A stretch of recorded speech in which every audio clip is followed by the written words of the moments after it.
ഞങ്ങൾ അങ്ങോട്ടും ഇങ്ങോട്ടും ബൈസ്റ്റാൻഡർമാരായിട്ട് മാറി മാറി നിൽക്കുന്ന ഒരു സിറ്റുവേഷനിൽ ഒരു രീതിയിലും ഞങ്ങൾക്ക് ഇനി വൈഫിനെ പോലും രക്ഷപ്പെടുത്താൻ പറ്റില്ല എന്നൊരു സിറ്റുവേഷനിലേക്ക് ഞങ്ങൾക്ക് വന്നു.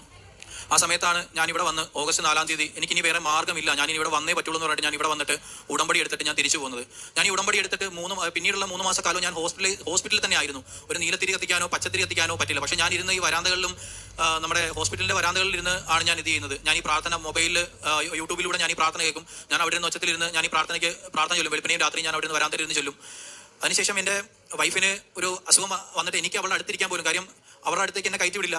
എൻ്റെ ആൻറ്റി ഉണ്ട്, ആൻറ്റിക്ക് എൻ്റെ അമ്മയുടെ അടുത്തും പോകണം, വൈഫിൻ്റെ അടുത്തും പോകണം. രണ്ടുപേർക്കും ബൈസ്റ്റാൻഡേഴ്സ് ലേഡീസാണ് വേണ്ടത്. എനിക്ക് പുറത്ത് നിൽക്കാൻ മാത്രമേ പറ്റുള്ളൂ. എന്താണ് അകത്ത് സംഭവിക്കുന്നത് എന്ന് പോലും അറിയാൻ പറ്റാത്ത ഒരു സിറ്റുവേഷനിൽ ഞാൻ ഈ ഉടമ്പടി എടുത്തതിൻ്റെ കുറച്ച് നാൾ കഴിഞ്ഞ ശേഷം ഈ ഛർദിൽ ഭയങ്കരമായിട്ടും കൂടി ബ്ലഡ് ഛർദ്ദിക്കാൻ തുടങ്ങിയപ്പോൾ എൻ്റെ വൈഫിനെ കൊണ്ട് മെഡിക്കൽ കോളേജിലെ ഗൈനക്കോളജി ഡിപ്പാർട്ട്മെന്റിൽ ചെന്നു. അവിടെ ചെന്നപ്പോൾ അന്നാണ് ഞങ്ങൾ ഈ ഡോക്ടറെ കാണുന്നത്. അവിടുത്തെ സംഗീത മേനോൻ എന്ന് പറയുന്ന ഒരു ഗൈനക്കോളജിയിലെ ഹെഡ് ഡിപ്പാർട്ട്മെന്റിലെ ഡോക്ടറുണ്ട്.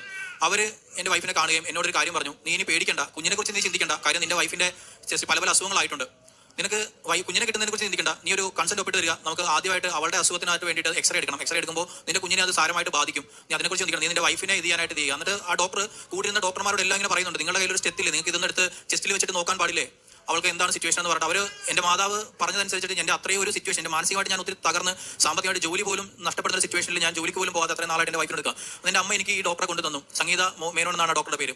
ആ ഡോക്ടർ എൻ്റെ വൈഫിനെ ഏറ്റെടുത്ത് പറഞ്ഞു, നമുക്ക് അവളെ രക്ഷപ്പെടുത്തി എടുക്കാം, ബാക്കി നീ പ്രാർത്ഥിക്കുന്ന ദൈവത്തോട് നീ പറയുക എന്ന് പറഞ്ഞു.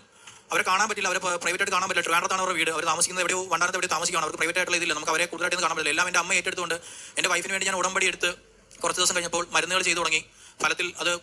ഫലത്തിലായി തുടങ്ങി. കുഞ്ഞിനെ കുറിച്ച് അപ്പോഴും എനിക്കൊരു പ്രതീക്ഷയില്ല. രണ്ടാമത്തെ ഉടമ്പടി പുതുക്കാനായിട്ട് ഞാൻ ഇവിടെ വരുന്ന സമയത്ത് എൻ്റെ ഭാര്യ ഒത്തിരി ക്ലേശങ്ങൾ സഹിച്ചിട്ടാണെങ്കിലും ഭക്ഷണങ്ങൾ കഴിച്ചു തുടങ്ങി. അവളുടെ ഛർദിൽ മാറി എന്നല്ല, ബ്ലഡ് ഛർദിക്കുന്നത് മാറി. അതിനുശേഷം ആദ്യത്തെ ഉടമ്പടി ഞാൻ പുതുക്കി. രണ്ടാമത്തെ ഉടമ്പടി പുതുക്കുന്ന സമയം എന്ന് പറയുന്നത് ഫെബ്രുവരി 4-ാം തീയതി ആണ് ഞാൻ പുതുക്കുന്നത്. അപ്പോൾ വൈഫിന് ഏകദേശം ഡേറ്റ് എടുത്തിരിക്കുകയാണ്. എൻ്റെ വൈഫ് പ്രസവിക്കാനായിട്ട് പോകുമ്പോൾ കൂടെ നിൽക്കാൻ പോലും കുറച്ച് ആളുകൾ മാത്രമേ ഉള്ളൂ, അതിലും വിരലെണ്ണുന്ന ആൾക്കാർ മാത്രമേ ഉള്ളൂ. കാര്യം എൻ്റെ അമ്മയ്ക്ക് വയ്യ, അവളുടെ അമ്മയ്ക്ക് വയ്യ. എൻ്റെ അമ്മയുടെ അനിയത്തിയാണ് ഏറ്റവും കൂടുതൽ എൻ്റെ കൂടെ നിൽക്കുകയും എൻ്റെ ഒരു അമ്മച്ചി, ആ ഒരു കസിൻ, ഒരു അമ്മച്ചി ഉണ്ടായിരുന്നു. ഇവരാണ് മാറിയും തിരിഞ്ഞും എൻ്റെ സഹോദരി എല്ലാം അവിടെ വന്ന് എൻ്റെ കാര്യങ്ങളെല്ലാം സഹായത്തിനായിട്ട് നിന്ന് കുഞ്ഞിനെ കിട്ടില്ല എന്ന് പറഞ്ഞിടത്തുനിന്ന് ഫെബ്രുവരി 4-ാം തീയതി 3.5 കിലോയുള്ള ഒരു ആൺകുഞ്ഞിനെ എൻ്റെ അമ്മ എനിക്ക് തന്ന് സഹായിക്കുകയും എൻ്റെ വൈഫിന് ഒരു പ്രശ്നങ്ങളും ഇല്ലാതെ, വൈഫ് ആരോഗ്യവതിയായിട്ട് സിസേറിയൻ ആയിരുന്നുവെങ്കിൽ കൂടിയും ഫ്ലൂയിഡ് പൊട്ടിയിട്ട് 24 മണിക്കൂറോളം ഒന്നും ചെയ്യാതെ പ്രസവിക്കുമെന്ന് നോക്കി അവരെ വെയിറ്റ് ചെയ്തിട്ട് പോലും എൻ്റെ കുഞ്ഞിന് ഒരു പ്രശ്നങ്ങളും ഇല്ലാതെ എൻ്റെ അമ്മ എനിക്ക് തന്നു.